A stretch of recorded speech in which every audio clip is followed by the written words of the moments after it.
জাতিসংঘের মহাসচিব অ্যান্তোনিও গুতেরেসের বাংলাদেশ সফরে মোটামুটি আমরা অশ্বডিম্বই পেলাম। তার কারণ দর্শক আপনারা দেখেছেন, অ্যান্তোনিও গুতেরেসের বাংলাদেশের সফরকে কেন্দ্র করে একটা মহা ধুমধামপূর্ণ আয়োজনের ব্যবস্থা সরকারের পক্ষ থেকে করা হয়েছিল, এখনও সেটি চলছে এবং মনে হচ্ছিল যে তার সফরের মধ্য দিয়ে কি না কি এক বিশাল কিছু জয় করা সম্ভব হয়ে উঠছে। আসলে কিছুই না, কিছুই না। তিনি কক্সবাজারে গেলেন, রোহিঙ্গা ক্যাম্প পরিদর্শন করলেন, লাখো মানুষের সঙ্গে ইফতার করলেন। তিনি কি বললেন? তিনি নাকি দুটি স্পষ্ট বার্তা পেয়েছেন। সেই স্পষ্ট দুটি বার্তা বাংলাদেশের মানুষের কাছে তিনি প্রকাশ করেছেন। কি সেই দুটি বার্তা?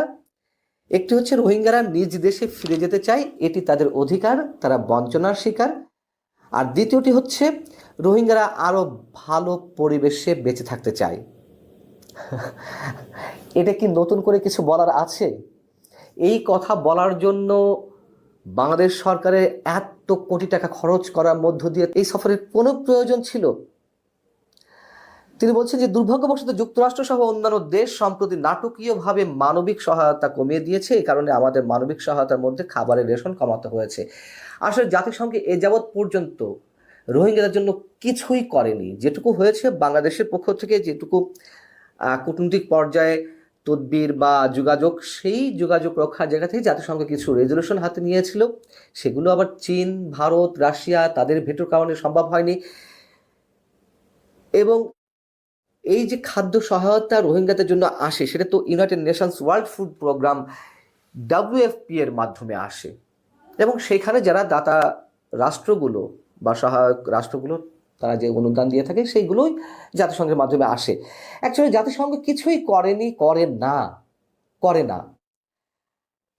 এবং তিনি যে কথাবার্তাগুলো বলেছেন যে আমি আমার সর্বোচ্চ জায়গা থেকে চেষ্টা করব, যত দেশ সম্ভব সবার সাথে কথা বলার চেষ্টা করব এবং এর থেকে বেরিয়ে আসার একটা পথ আমরা নিশ্চয় বের করব। এগুলো বোগাস কথাবার্তা। জামাই আদরে এসেছেন দেশে, কিছু একটা বলতে হয় বাংলাদেশে এসে, তাই বলেছেন, কিছুই না। যুক্তরাষ্ট্রের USAID-এর যে সহায়তা বন্ধ করে দেওয়া হলো, সব ধরনের সহায়তা, শুধু বাংলাদেশ নয় সারা বিশ্বের জন্য, সেই সময় প্রধান উপদেষ্টার মিডিয়া উইং থেকে বলা হয়েছিল এটা বাংলাদেশে কোনো প্রভাব ফেলবে না, রোহিঙ্গাদের জন্য এই সহায়তা নিশ্চয়ই বরাদ্দ থাকবে, এটা কমবে না। তখনই বলেছিলাম যে এটাও বোগাস কথাবার্তা। সারা বিশ্বের জন্য যখন সব ধরনের সহায়তা বন্ধ হয়ে যাচ্ছে, সেখানে রোহিঙ্গাদের জন্য কেন দিবে? সরকারের এই যে আগডুম বাগডুম, এই যে বাগাড়ম্বর, মানে এগুলো যে কোনো রাজনৈতিক সরকারের চেয়ে বাগাড়ম্বরপূর্ণ হয়ে উঠেছে বর্তমান অন্তর্বর্তী সরকারের প্রতিটি পদক্ষেপ, প্রতিটি কথাবার্তা। ইউরোপীয় ইউনিয়নের পক্ষ থেকেও বরাদ্দ কমিয়ে দেওয়া হয়েছে এবং যেই রাষ্ট্রগুলোর সহায়তা দেওয়ার কথা প্রতি বছর, তার তো কিছুই আসছে না, কিছুই না। বরং মজার বিষয় হচ্ছে ইউরোপীয় ইউনিয়নের কমিশনার লাব্বি হাজাদ টাইপের কি একটা নাম, কদিন আগে আমাদের প্রধান উপদেষ্টার সঙ্গে দেখা করলেন। আমি নামটা ঠিক এই মুহূর্তে খেয়াল করতে পারছি না। তিনি আমাদের প্রধান উপদেষ্টার সঙ্গে দেখা করে বেশ চমৎকার এক কথা বলেছিলেন। সেটা হচ্ছে যে রোহিঙ্গাদের জন্য বিকল্প কিছু বের করতে হবে যাতে তারা স্বাচ্ছন্দ্যে জীবনযাপন করতে পারে, স্থায়ীভাবে তারা তাদের ভাগ্য গড়তে পারে। কি সেটি? সেটি হচ্ছে গ্রামীণ ব্যাংক থেকে যেন তাদের ক্ষুদ্র ঋণ দেওয়া হয়, ক্ষুদ্র ঋণের মাধ্যমে তারা ব্যবসা বাণিজ্য করতে পারবে, তারা স্বাচ্ছন্দ্যে বসবাস করতে পারবে। মানে এই বিষয়টিকে কিভাবে নিয়েছেন আমি জানি না, খুবই সিগনিফিকেন্ট এবং অ্যালার্মিং। অর্থাৎ এর মধ্য দিয়ে রোহিঙ্গাদেরকে বাংলাদেশে স্থায়ীভাবে গেড়ে বসার জন্য একটা সুযোগ তৈরি করে দেওয়ার অপচেষ্টা। এবং আরও একটি মজার বিষয় কি, যে ক্ষুদ্র ঋণ দিতে হবে কোথা থেকে? গ্রামীণ ব্যাংক থেকে। গ্রামীণ ব্যাংকের সঙ্গে কে ওতপ্রোতভাবে জড়িত? আমাদের প্রধান উপদেষ্টা। খুব স্বাভাবিক, মানে সব জায়গায় শাখের করাত, যেতেও কাটে আসতেও কাটে। এটা ঠিক তার উল্টো, মানে সব দিক থেকেই সরকারের প্রধান উপদেষ্টার লাভ। কদিন আগে তিনি যেমন প্রস্তাব দিয়েছিলেন স্টারলিংকে, ইলন মাস্ককে, যে এখানে এসে তিনি গ্রামীণ ফোনের সুবিধাটা নিতে পারেন লোকাল এজেন্ট হিসেবে, গ্রামীণফোন কার, কি প্রতিষ্ঠান, কার কত শতাংশ শেয়ার, আমরা সব কিছুই জানি। তো ইউরোপীয় ইউনিয়নের ওই কমিশনের কথাটি নিশ্চয়ই আমাদের প্রধান উপদেষ্টার খুব মনোপুত হয়েছে। এবং এর বাইরে শুক্রবার সকালে আমাদের প্রধান উপদেষ্টার সঙ্গে জাতিসংঘের মহাসচিবের যে বৈঠক, সেখানেও আমাদের প্রধান উপদেষ্টা বেশ চমকপ্রদ কথাবার্তা বলেছেন। নির্বাচন বিষয়ে জানতে চেয়েছিলেন জাতিসংঘের মহাসচিব, সেখানে তিনি বলেছেন যে অন্তর্বর্তী সরকারের গঠিত 6টি সংস্কার কমিশন যে প্রতিবেদন দিয়েছে তাতে 10টি রাজনৈতিক দল ইতিবাচক সাড়া দিয়েছে, তাদের প্রতিক্রিয়া জমা দিয়েছে।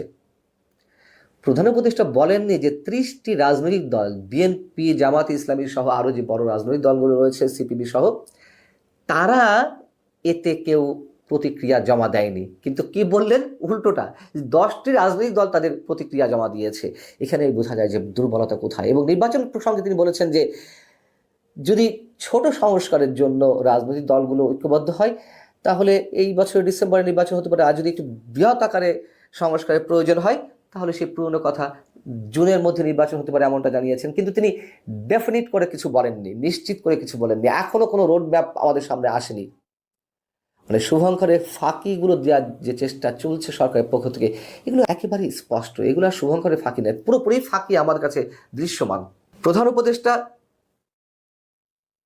জাতিসংঘের মহাসচিবকে আমন্ত্রণ জানানোর মধ্য দিয়ে যে একটা বাগাড়ম্বর, প্রধান উপদেষ্টা মানে সরকারের পক্ষ থেকে যে বাগাড়ম্বর আমাদের সামনে তুলে ধরা হলো, এর মধ্য দিয়ে আসলে আমরা কি পেলাম? শুরুতে যেটা বলছিলাম যে অশ্ব ডিম্ব ছাড়া আর কিছুই না, কিছুই না। রোহিঙ্গাদের ক্ষেত্রে কিছুই করবে না জাতিসংঘ, বরং জাতিসংঘ এর মধ্যে নানান বিষয়ে বিতর্কিত হয়েছে।